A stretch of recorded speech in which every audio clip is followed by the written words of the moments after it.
previous episodes, we have referred to music as a common language. Let's find out just how common. The music you are hearing now was inspired by the mating call of one of the noble creatures we will be discussing in this episode. Which one? Keep on listening. Welcome to Music Student 101. And now your hosts, Jeremy Burns and Matthew Scott Phillips.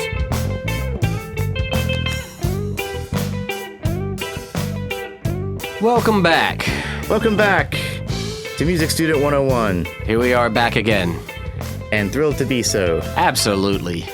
Absolutely. I think it'd be fun to kind of open this up with a little story time, Matt. I love story time. I got a bullfrog story for you. Good. So the other night, I tried to figure out what notes the bullfrogs are singing with, you know? Interesting. If you want to call it singing. Right. Well, yeah, I mean, you know, I call it singing. I mean, you know, who's the judge, you know? There was also a train in the distance, though, so... yeah, well... I think I was getting pretty much an A note from this bullfrog. But then, of course, as we learn in trains, typically, that's an A minor 7 chord. Yeah, so it could have been the train. So he could have been... He or she could have been influenced by this train, right?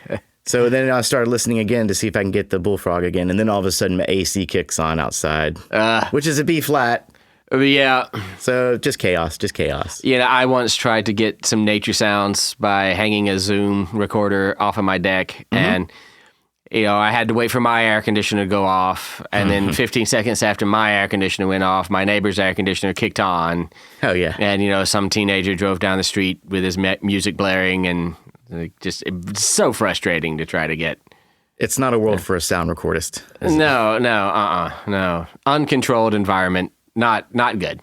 Well, for a little update, actually, last night I went out there again, and I took about 5 different samples from 5 frogs, I think, coming from different areas, you know? Excellent.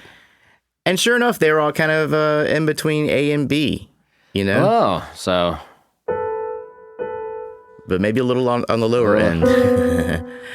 Bullfrogs have this really kind of, it almost sounds like some kind of machine in the distance when you hear a bullfrog. Let's give it a listen real quick, shall we? Let's give it a listen. So this will be a bullfrog, and I'm not sure what location this bullfrog is being recorded at, but if you want to see what it looks like, you can go to Great Bullfrog Bellows Out a Loud Croak in the Lily Pads, courtesy of Rumble Viral on YouTube. Let's check it out.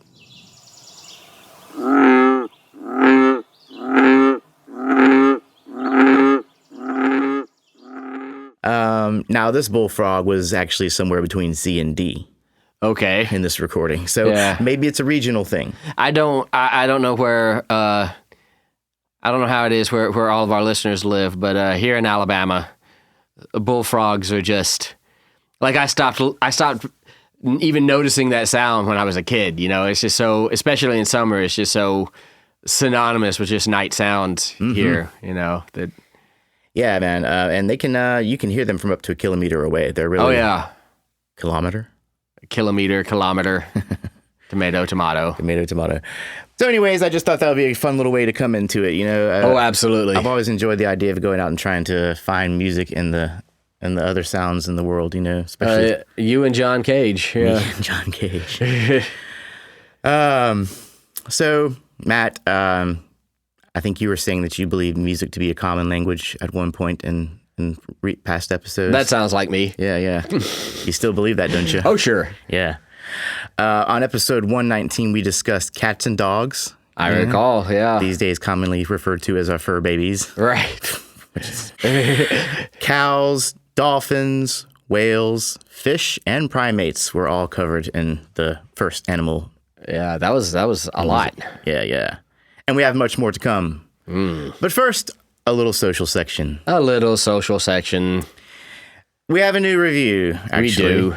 We got 5 stars from Noose Brighthawk. Noose Brighthawk. What a cool name, huh? No kidding. From the U.S. What does Noose have to say, Matt? Noose says, great show for all levels of interest. I just discovered this show, and I'm starting from the beginning because I want to learn. I like how the show is structured and how the hosts make very complex information approachable. It is very academic, but not dry and lecture-like. I still would not survive if I had to rely on my circle of fifths understanding, but I hope to someday. Yeah, me too. And thank you for that, Noose. And we do recommend people start at the beginning. Oh, absolutely. And go their way through. Try not to just jump into. I know it's really fun to get into the most recent episode of a podcast. I mean, that's generally what you do. But we do recommend going back to the beginning. And you can skip if you feel really comfortable on a subject. But this stuff is cumulative, and especially our last one, with the Shankarian stuff. There's a lot of sort of knowledge that's assumed in that episode, right? So it can be, yeah. Even the Circle of Fifths, as early as we did it, we certainly recommend listening to all the episodes prior to that episode. Oh, absolutely, yeah. About intervals and all that jazz. Yeah. And the Circle of Fifths it's almost like some kind of magical thing or something. And, it's really not, the concept itself, it seems like it's not what gets people. It's the wide-ranging applications of that concept, and the applications are huge, are absolutely huge for that. But yeah, keep at it. You will understand one day.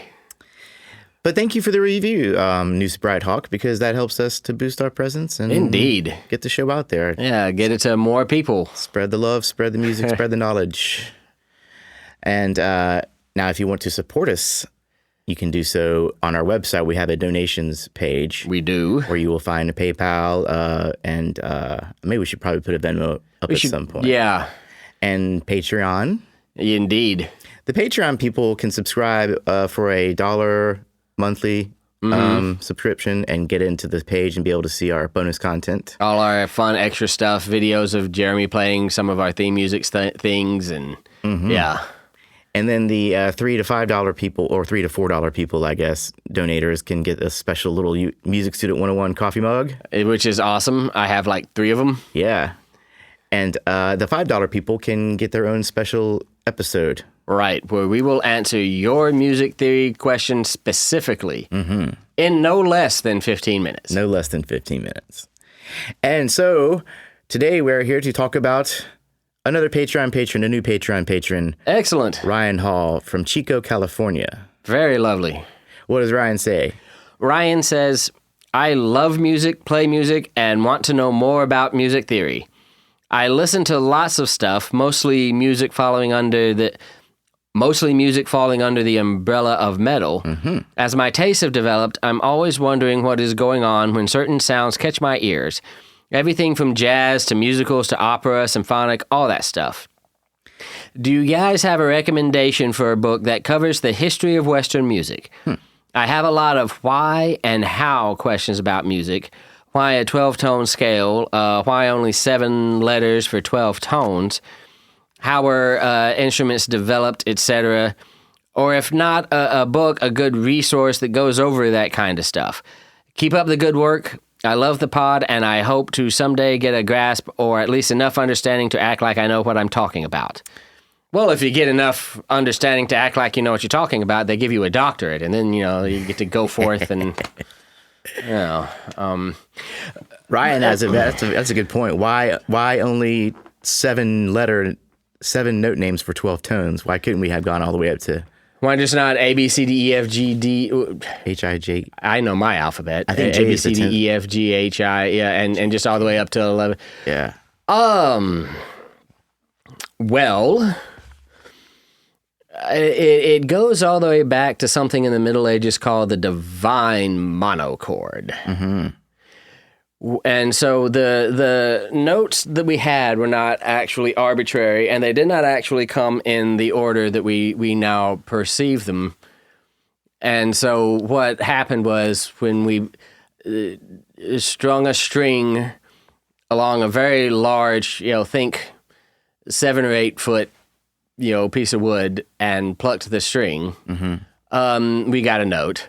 And then we quickly discovered that if we if we had a string exactly half that length, whether we stopped that string or whatever, then we get a note an octave up. And so that's how we got our octaves, right? And then when we divided that shorter string in half, we got our perfect fifth. And then when we divided that in half, we got our third. So by the time we had 7 notes, it was getting kind of untenable to do more than that.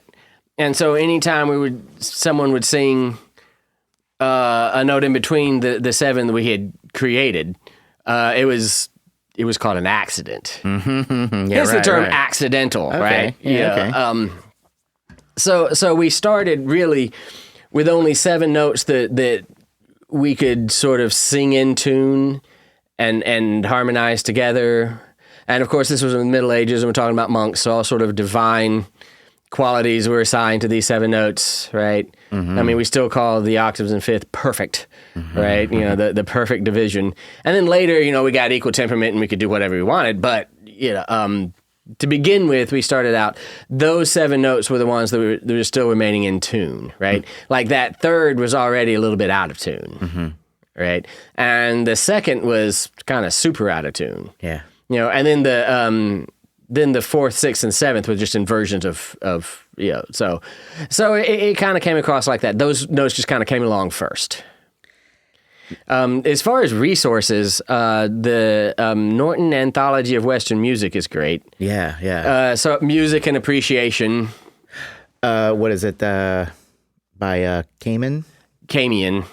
Yeah. And then Listen by Joseph Kerman.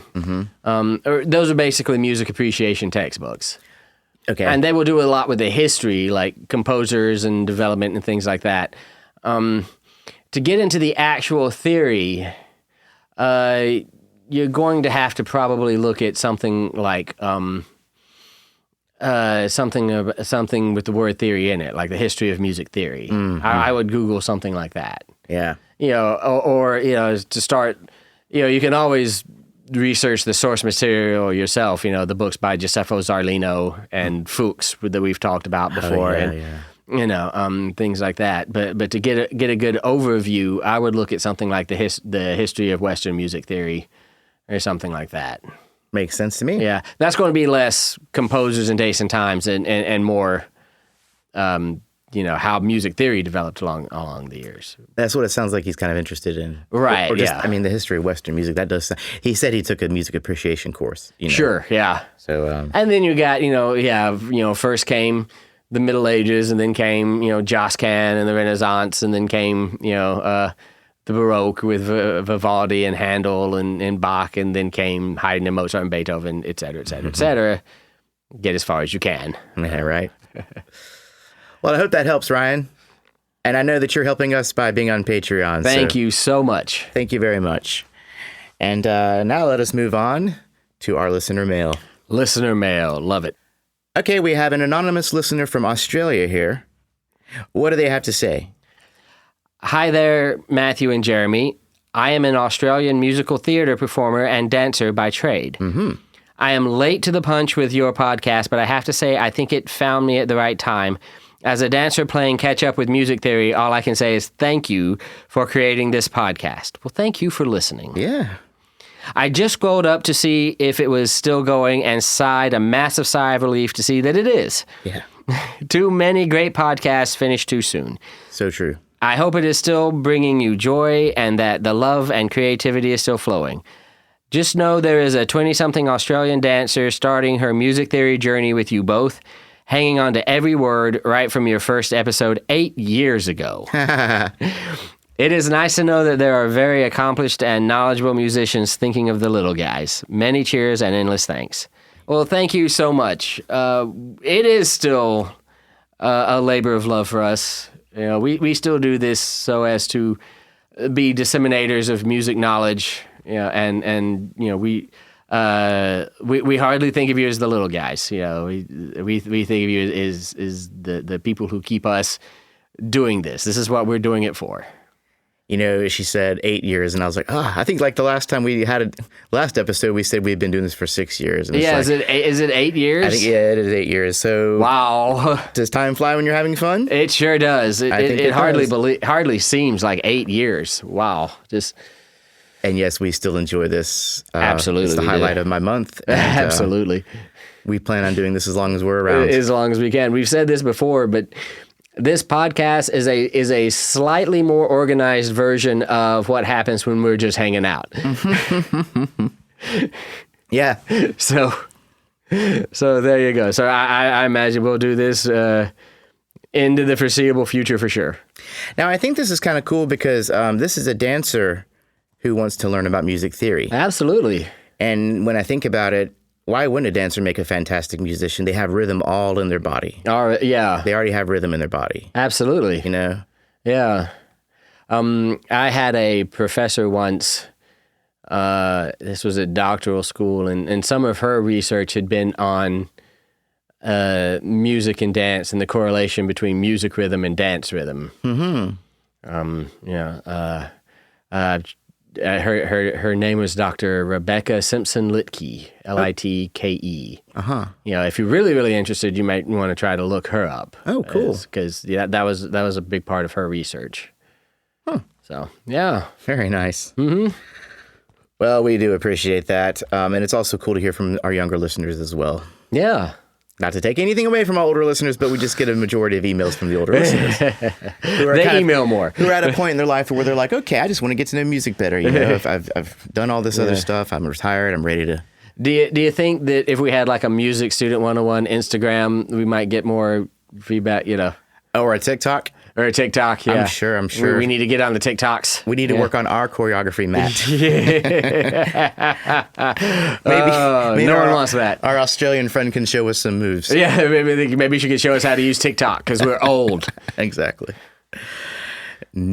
Unchanging in our ways. Absolutely. Hey, it is time for yet another story to segue into this episode. Segue. We love segues. Recently, actually this month on NPR, there was a really cool story about elephants. Have you heard this at all? No. Okay. Researchers from Cornell University used a machine learning computer model to analyze 400 calls and responses from African elephants. Wow. These are Kenyan specifically. Okay. Elephants. They were able to determine which elephant was making the call and which ones were the intended receivers. So from these analyses, they were able to determine certain calls may include identifiers for specific elephants, so possibly names. Okay? Wow. So, and they were able to test this by, they would take an elephant and put it by a big speaker, and they would play the call that was intended for that elephant from a certain elephant. Yeah. And they would come up and respond to it by walking up to the speaker and even talking back to it, you know? Wow. Whereas they took the speaker played the same elephant calling to a different elephant, and the elephant and near the speaker didn't really respond to it. You know what I'm saying? Yeah. And furthermore, what is kind of cool is they also found that these identifier calls are passed down from mother to calf. Oh, wow. Suggesting a parent-to-child naming system. Isn't that fantastic? So elephants have names? Well, that's what they're speculating. That's the theory. That's the theory here. Yeah, they Wow. can't fully prove it, but that's Right.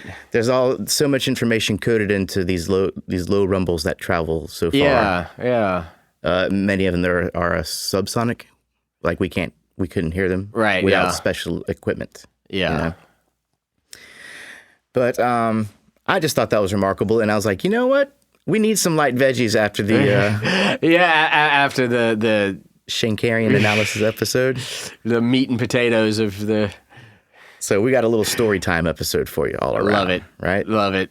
So let's go ahead, now that we're on elephants, let's talk about some of these elephants, shall we? Yes, please. Many of us have seen the video of elephants painting. Oh yeah. Have you seen that? Yeah. And they're pretty good. Yeah. No kidding. Like probably better than a lot of 5-year-olds. Definitely better than me. Not long ago, I saw on one of my video feeds a guy with a floor tom and a mallet with this elephant. And I don't know if you've seen this one, but it's kind of cool. The guy has like a little floor tom on the ground, and he's got this little mallet, and he boom, boom, boom, boom, boom, boom, boom, boom, boom, boom, beats a cool little groove on it, right? Yeah. Puts the mallet down on top of the drum. The elephant takes his trunk, grabs the drum, drags it closer to it, he or she or whatever, you know. Yeah. And then picks up the mallet and starts beating on it with a very steady rhythm. Wow. You know? So that kind of tickled my curiosity, and I went on to learn more about these elephants. And you've probably seen maybe the videos. There's two elephants swaying their trunks together. I have seen that to the violin. To the classical violinists. Yeah. And so they're just kind of both going back and forth and just kind of grooving to it, Yeah. These elephants should look into the Thai Elephant Orchestra. Wait, the Thai Elephant Orchestra. You heard me right. T as in Thailand. Right. Richard Layer of the National Elephant Institute and American musician David Soldier have a cool spot in northern Thailand where they trained 14 elephants to play various instruments. Wow. Their sense of tempo is remarkably spot on, actually. They're kind of like swaying their trunks and to the rhythms that Richard is like swaying a stick back and forth. Yeah. And they're kind of playing along to these rhythms, watching his stick. I see. Yeah. Does that sound familiar? It does sound familiar. Yeah. People pay a lot of money to go see that. Among these instruments that they're playing, we have a lot of drums and percussions, gongs and other kind of some Thailand metallophones that I'm not really familiar with, but sound pretty cool, And according to these researchers, some of these elephants are actually able to keep better tempo than a lot of humans. And they also play the xylophones, and it's a cool thing to behold. Check out the Thai Elephant Orchestra. Wow. Oh, and there's also a bass player. There's an elephant that plays the bass. Oh, no. Not like an upright, of course. There's like this little thing on the ground with a little string like you were talking about earlier. Yeah. Kind of suspended, But, people pay to see this, and then the money goes back to the elephants. Wonderful. An elephant orchestra. I gotta see this. Actually... Is there like a YouTube link to this? Yeah. Actually, yeah. You can look that up on YouTube. And then awesome. They also, let's see here. Lair, Soldier, and the rest of the herd put out this self-titled debut in 2002. Yeah. The name of the band being the Thai Elephant Orchestra, right? And then they followed up with Elephonic Rhapsodies and Water Music in the following years. And then they released the Greatest Hits album in 2015. Nice. So just to give you some idea, I'm going to play this little thing that this elephant is doing. This is called Fong's Solo. Okay. I imagine Fong is the elephant. Uh-huh.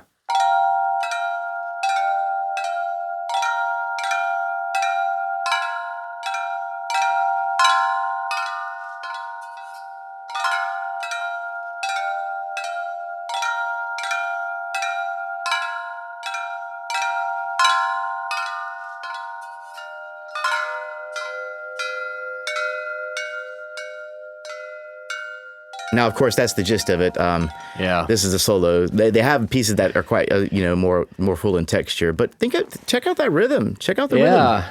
It's pretty tight.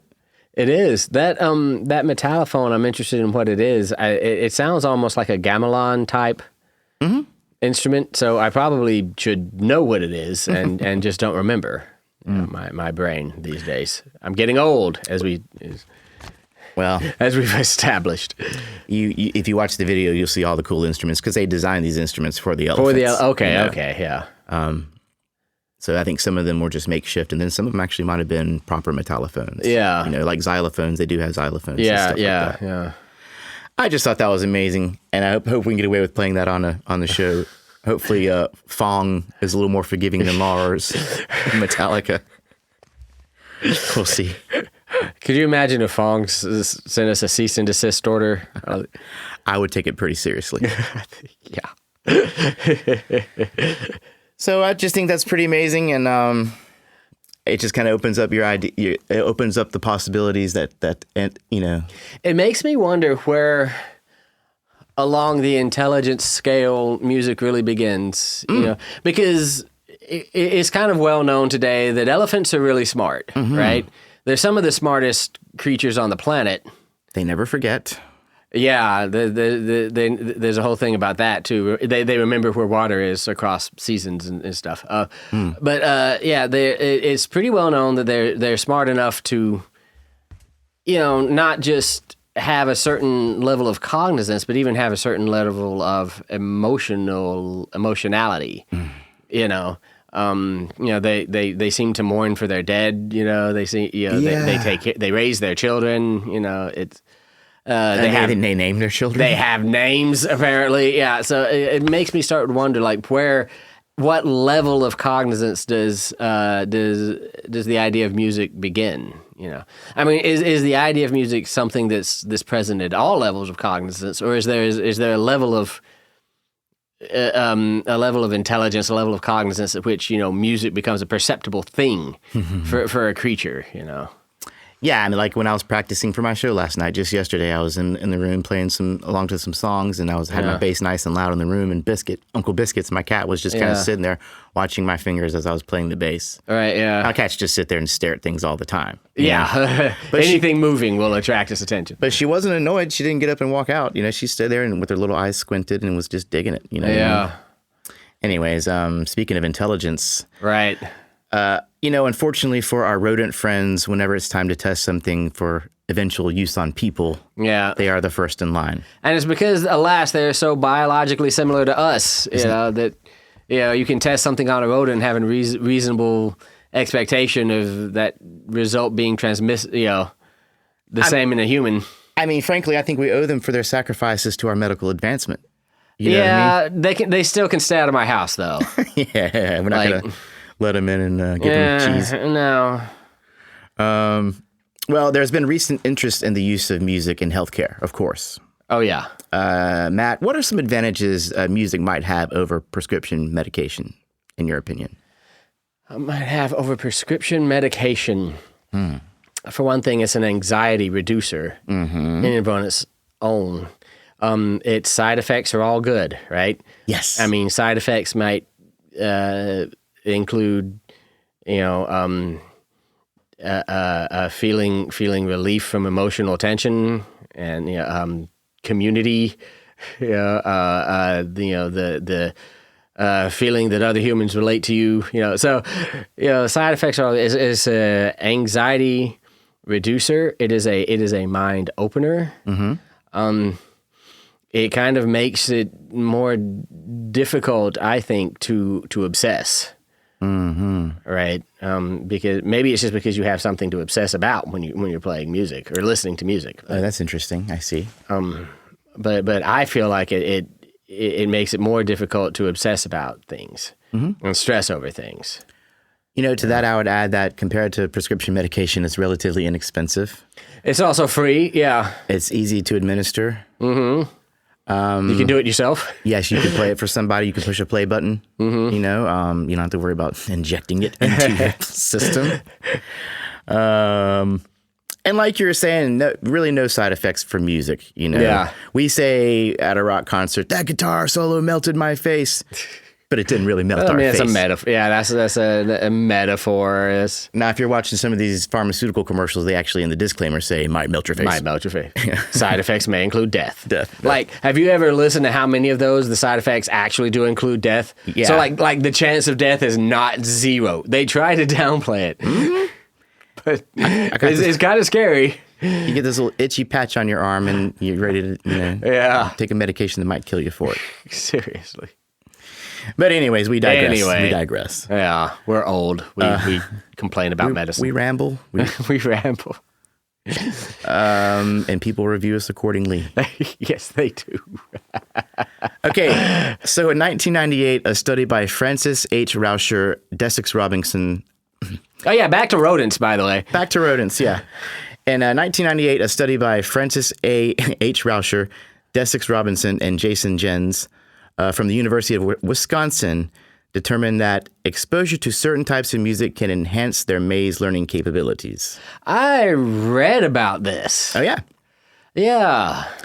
They had 90 rats divided into 3 groups of 30, and from in utero to 60 days post-birth, the rats were exposed to A, Mozart K448, which seems to keep coming up in these experiments. It's a very popular one. Yeah. And then B, Philip Glass, music with changing parts. Okay. And then C, white noise. Okay. I'm happily familiar with all of those. Yeah. White noise is basically, just a broadband, high-end spectrum.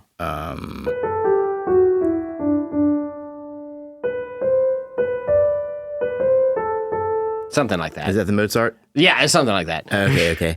That may be 440. I always get those two mixed up. Well, We all know Mozart, right? So after they ran this experiment for 5 days with 3 trials a day for completion of this maze, by day 3, the Mozart rats were outperforming the glass and the white noise rats, which were yielding the same results. Yeah. You know what I'm saying? Yes. The glass and the white noise rats weren't showing any difference in their maze learning capabilities. A punch in the gut for Philip Glass fans everywhere. I know. It's not that bad. I actually kind of like it. Well, It's better than white noise. it's better than white noise.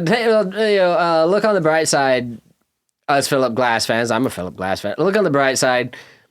At least their maze solving ability didn't decrease. Yes. Upon listening to Philip Glass. Yes. You know.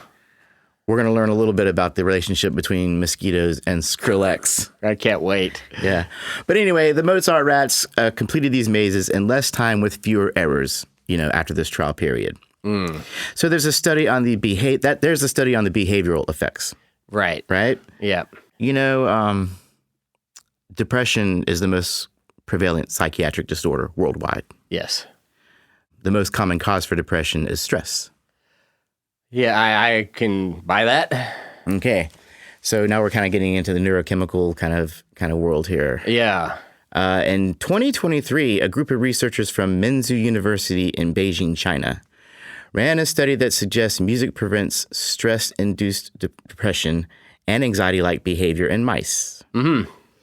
There were 4 groups of mice, all aged 7 weeks. You had A, the control group, B, the stressed-out group, C, the music group, mainly listening to classical music for 1.5 hours a night. Yeah, At and nighttime. that's another thing to take heart. Us Philip Glass rats is maybe the Philip Glass rats were just more chill. Maybe they didn't run mazes better, but maybe they had like happier lives. You ever think of that? Maybe they didn't feel stressed out about not completing the maze. Was what the problem was. You're really coming out swinging for Philip Glass. I think you need to take this up with the rats, man. I need to take. I feel attacked by these Mozart rats. Okay, so the 4th group was the stressed out plus music rats. Okay, stressed out plus music. Got it. Now, what do you mean stressed out when it comes to rats? What causes stress? Well, Hunger. in my opinion, yes, some twisted tactics such as night illumination, suppressed feeding, cage tilting, extended physical restraint, swimming in cold water. I mean, do I need to go further? I think it's a good place to stop. Yeah, these are all things humans do willingly. Have you ever thought about that? Yeah. Not me swimming in cold water. No, not me either. But, There's humans. There's websites for some of that stuff. But these actions would lead to behavior indicative of anxiety or depression in mice, which is like things like reduced grooming, decreased appetite, and lethargy. Yeah. Okay. So as it turns out, the mice exposed to music at night displayed fewer signs of anxiety under these stresses compared to those that were not. Yeah. This study was inspired by the human workday, just so you know. Oh, yeah. How many? 100%. What am I doing when I'm coming home from work? I'm listening to music. I'm singing to the radio, Yeah. What are people doing when they're at work? They're staring at screens. Restraint. They're restrained in a cubicle. seat. Yeah, in a little cubicle. Yeah. So that's rats That is rats. and mice. Rodents. Let's talk about what is also known to some as a winged rat. Isn't the German word for bat? It means flying mouse, right? Deflator mouse. Yeah, deflator mouse. Yeah. So, anyways, bats, huh? Now we talked about how elephants communicate on subsonic frequencies. Yes. Bats, on the other hand, operate on, in many cases, supersonic frequencies. Too high for us to that hear. are too high for us to hear. Correct. Bats are the greatest listeners, wouldn't you say? Have you seen the size of those ears? Oh yeah, there's something else. They use echolocation to find their way around the darkest of night, and also to zero in on bugs that would maybe later fill their bellies. Yeah.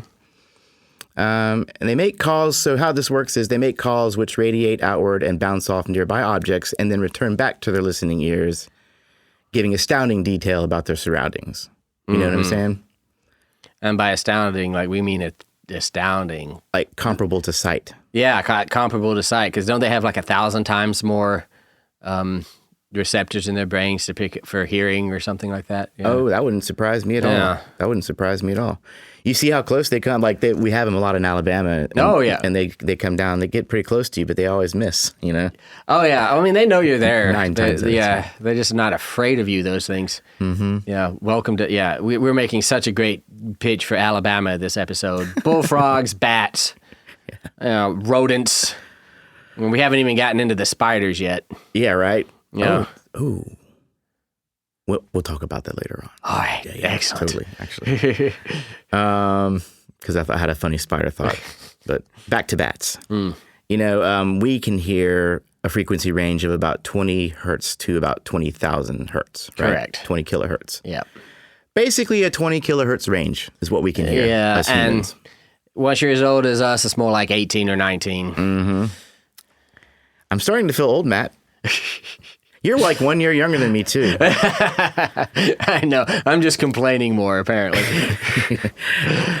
So anyways, bats communicate and echolocate on a range of 11 kilohertz to about 212 kilohertz. So that's well above what we can hear. That's a 20 kilohertz. That's a 200 kilohertz range. Yeah. That is, and it does stack. It does kind of cover some of our range. We can hear bats, you know. Yeah. Sometimes, and they can hear us. Yeah. But their range is 10 times greater than ours. Yeah. Wow. Which would lead me to believe also that contributes to echolocation. Yeah. But hey, it's not a contest, right? Good, because we'd lose. Yep, says the loser. Says the. You know, can you imagine what must you be able to hear if you could hear up to 212 kilohertz? Like, we can't even conceive that no human has ever heard 200 kilohertz, right? So, like, what are the sounds that are happening at 200 kilohertz? Have you ever wondered? Like, Oh, yeah. That's actually a really good question. I mean, they got to be a lot of overtones, but Yeah. Probably drive me crazy. yeah. Were I a bat? Yeah, drive me I guess batty. if you were a bat, you'd be used to it, I suppose. But like, that just kills. I love thinking about things like that. You know, what would the sounds of 200 kilohertz be? Mm-hmm. You know, and then there's supposed to be like fish that can see like 1,000 colors that we can't, and things like that. It's like, what does the world look like for the? We'll never know, right? Because you know, even if we had a camera hooked up to their brain, we can't see those colors, so we just have no concept of. Exactly. Yeah, it's Now, just amazing. some higher frequencies we can actually record and then slow down and then actually hear what's going on. You know what I mean? And this is what these people did actually. In 2010, audio recordings observed by the Wildlife Conservation Society Canada revealed a never-before-heard type of bat call. They could only hear these calls by slowing down and time expending these recordings, like I said, you know. And this is the silver-haired bat, which is the most common species in the forest of U.S. and Canada. This bat was delivering a call with chirps so quickly that they didn't provide enough time for echoes to return. Wow. You see? So this wasn't for getting around in the darkest of night. Research biologist Corey Lawson describes this bat song as a lead call followed by a droplet call and then finished with a series of multiple chirp calls. Yeah. And Matt and I listened to that a second ago. We're going to take a listen to it real quick. But just by audio recording, they can't tell whether these were male or female calls. But they do know that this was happening an awful lot during mating season. Oh, yeah. You know what I'm saying? Wink, wink, nudge, nudge. Let's give this a listen, shall we? This is the silver gray-haired bat slowed way down. This video, this sound was included on the article that I read, which I'll cite later on. Yeah.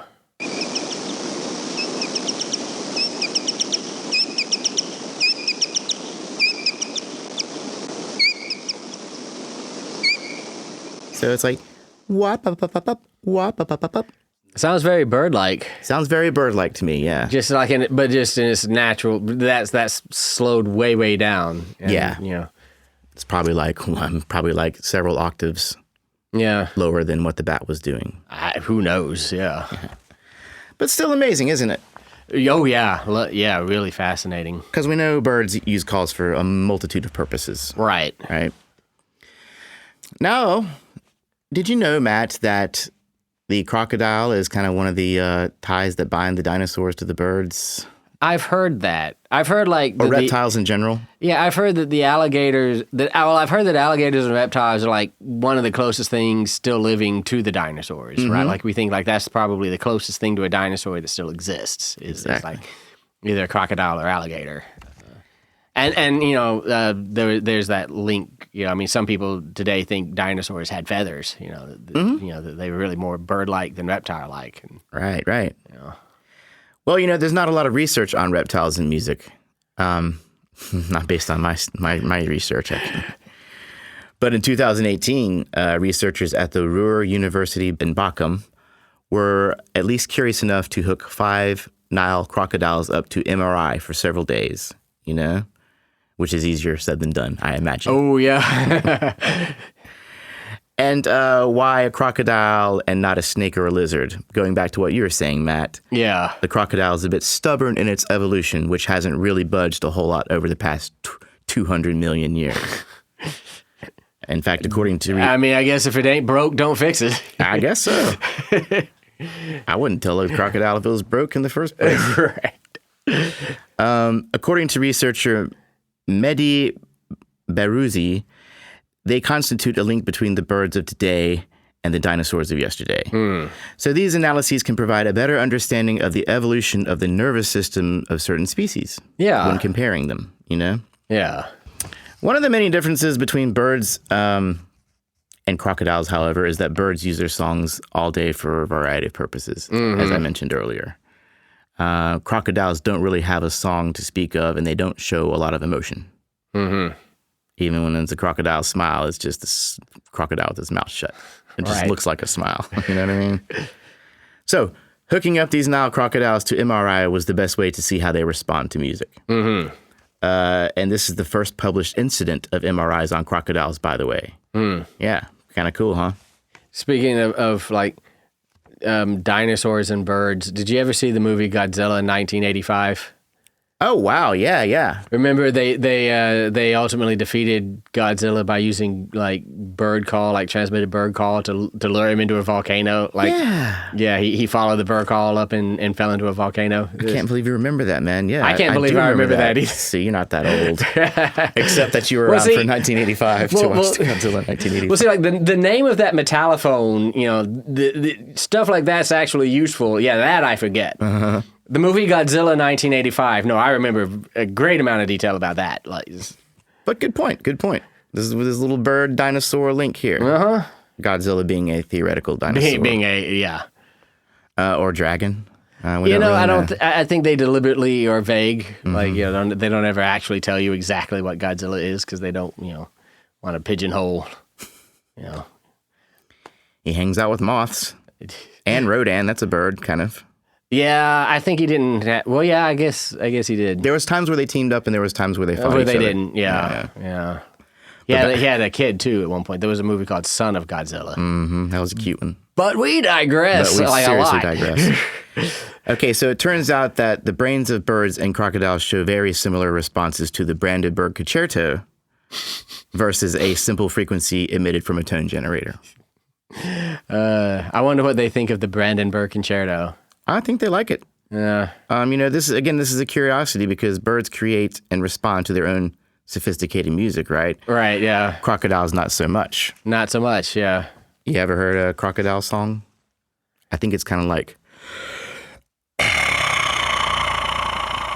That was actually really good. Thank you. I'm not exactly sure how you did that, but that was pretty awesome. I think there's a lot of information in those little roars that we're not picking up. But I think it's cool that they even though they don't use music the way birds do, they're still responding to it in a similar fashion. Yeah, it is fascinating. It is. I'm just sitting here imagining a crocodile listening to the Brandenburg concerto. Yeah, and like in my mind, he's probably thinking something like, you know, they need to bring out the counter subject more. You know, like, you know, it's just who performed this. I mean, meanwhile, they're also sedated and restrained, you know, so they're kind of chill anyways, right? Yeah. But one more thing I want to talk about on this episode is the insects. Which Brandenburg concerto? Oh, that's a good question. We don't know. Okay, all right, moving on. So anyways, There was a joint study published in the journal Acta Tropica, right? Determined that when mosquitoes are listening to dubstep, specifically Scary Monsters and Nice Sprites by Skrillex, they bite less. They feed at lower levels and they mate less. Interesting stuff, huh? Yeah. Now, is this just a matter of preference? This song was actually chosen for its broadband coverage of the frequency range. Right. You know what I'm talking about, Yeah. Matt? Explain. Broadband coverage of its frequency range. So it's going to have a lot of low frequencies and also a lot of high frequencies. A lot of low pitches, a lot of high. The spectrum, as it were, is wide. And everything in between, right? Mm-hmm. And this is why Skrillex music was chosen. Mm-hmm. There's lots of kind of fuzzy, buzzy modulation sounds too. Just a lot of crazy kind of sounds. Yeah, frequency modulation, not like changing of key modulation. Exactly. Yeah. We're in audio tech terms. Yeah. Skrillex might change keys. Now I have to go in there and listen to it. You know, you're right. I'd have to go listen to. Anyway, they're testing this breed of mosquitoes that are known to carry the yellow fever. Yeah. So maybe the idea is to find ways to keep them at bay, hold them at bay. Right. Yeah. You know, the male mosquitoes can identify females by the lower frequency of their buzzing wings. So their courting ritual consists of the two raising and lowering their pitches until their frequencies match up. Oh wow! Isn't that romantic? Yeah. So the issue was that this particular background music was disrupting this little tuning session of love. Yeah. You know, you got all these different frequencies flying around. Maybe it's harder to do that, right? But in addition to decreased sex drives, they noticed lower occurrences of feeding activity when playing this music. So maybe they're just too depressed to eat because they're not getting their mosquito snuggles in. Yeah. Just not hungry, man. I haven't had any love today. How long does a mosquito live? I mean, today might be a long time for. I know. They got a mission to accomplish. Yeah, really. Make more mosquitoes, spread more yellow fever. Anyway, while the music of Skrillex may lower your chances of contracting yellow fever via mosquito bite, scientists still highly recommend other more proven repellents. Yeah, like off or citronella or. And then also the article talks about Skrillex's response to all this. He wasn't entirely pleased.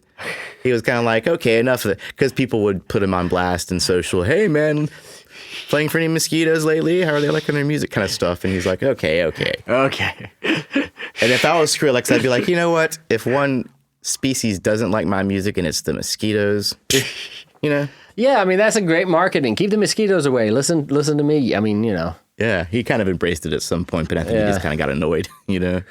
Because it was good marketing for him. His social media likes and shares and all that jazz went way up. That's hilarious. When this article came out, you know? That's hilarious. Any press is good press. Yeah, indeed, you know. So if mosquitoes don't like Skrillex. And they don't seem to. No. Everybody's a critic. There is one. Everybody's a critic. There is one thing that does like mosquitoes, if it's not Skrillex, and that's birds. Yeah, I bet. We got pretty far on this episode, but I think for the sake of time, there's just so much to say about birds and bird song. Right. It almost deserves its own episode. I mean, it really does. That's such a complex topic. So maybe what we can do for Animals Part 3 is focus on birds, but also cover just a few other animals that we haven't talked about so far. Yeah, because the whole animal kingdom.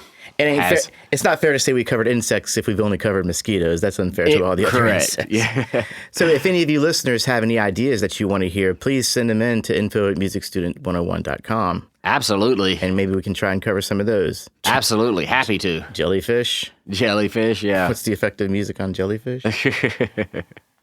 Octopus. Now, octopi are very smart creatures. Very, very smart creatures. So I wonder if they have a...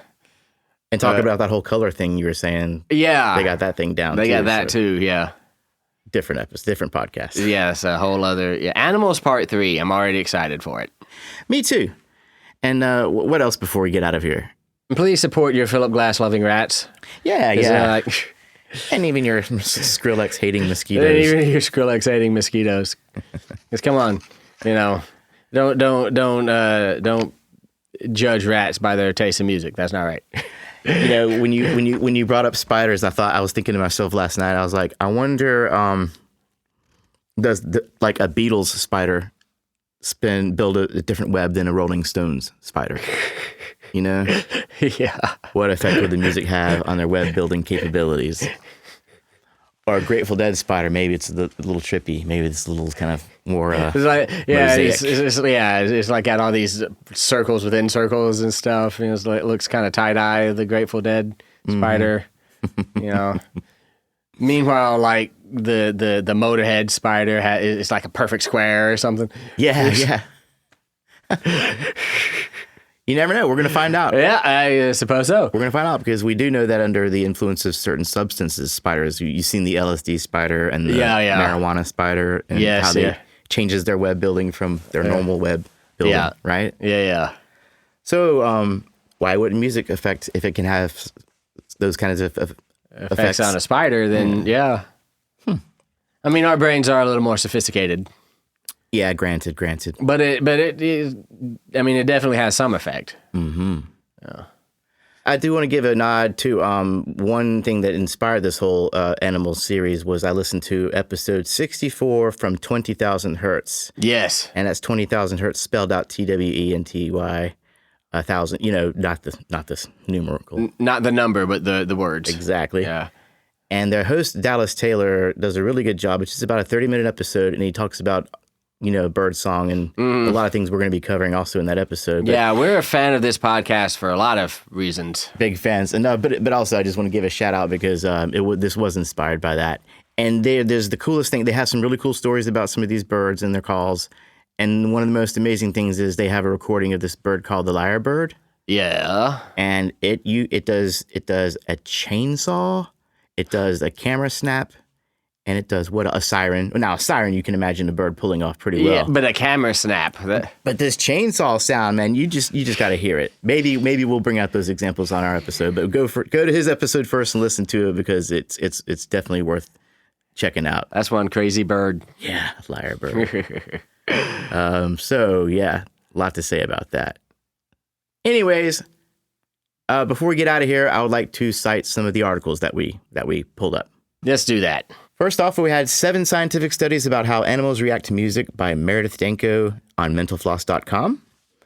We have 9 unexpected effects of music on animals by Alexander McNamara on sciencefocus.com.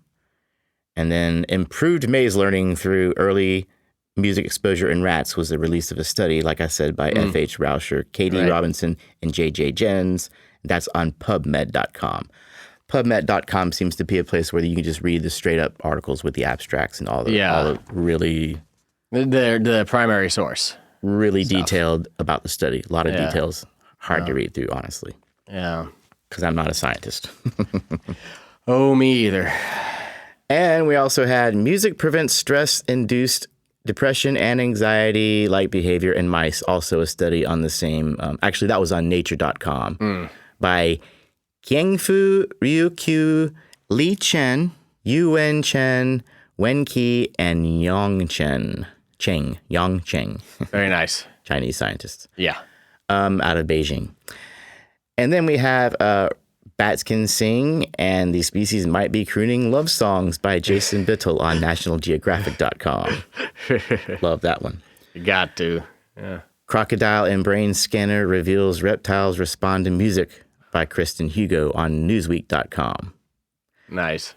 Mosquitoes don't like Skrillex, but listening to his music isn't enough to keep them away by Eva Ames on Forbes.com. Finally, that's my favorite. Mosquitoes don't like Skrillex. But it isn't enough to keep them away. It might depress them a little bit because it's stepping on their groove. Yeah. But they'll live to bite another day. Wow.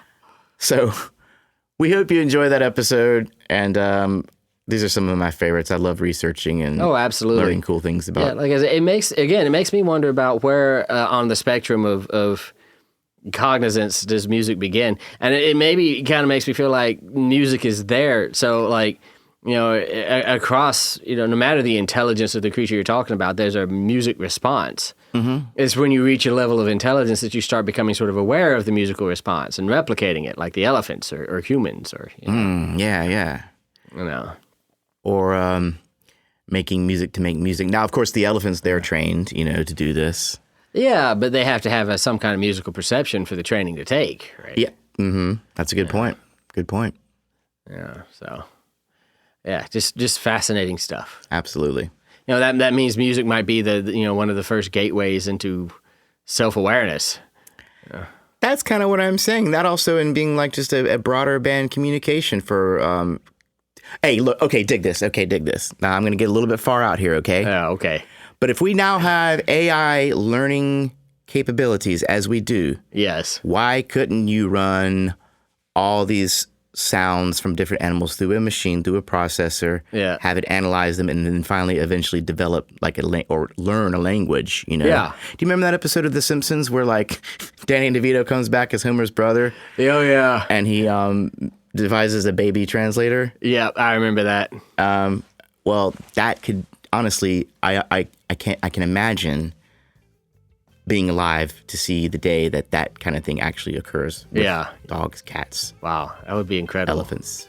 Because that's how they found out about the elephants having names. Yeah. They analyzed all these things and all these samples. Yeah. And were able to find, Yeah. use logarithms or whatever the hell they do. Right. To find these things. And it's just exciting, I think. I think so too. That's a fascinating idea. Mm-hmm. Maybe a little far out, but maybe not so far out. Who knows? We'll find out. Yeah. Awesome. Thank you, Jeremy, for this. This has been great. Anytime, man. Anytime. Yeah. And I guess we will see you all next time. Looking forward to it.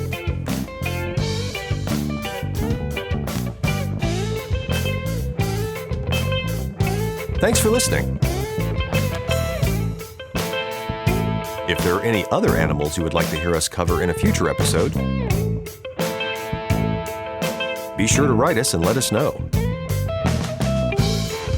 For ways to support us, you can go to the donate page of our website, musicstudent101.com. You can look us up on redbubble.com to check out some of our merchandise.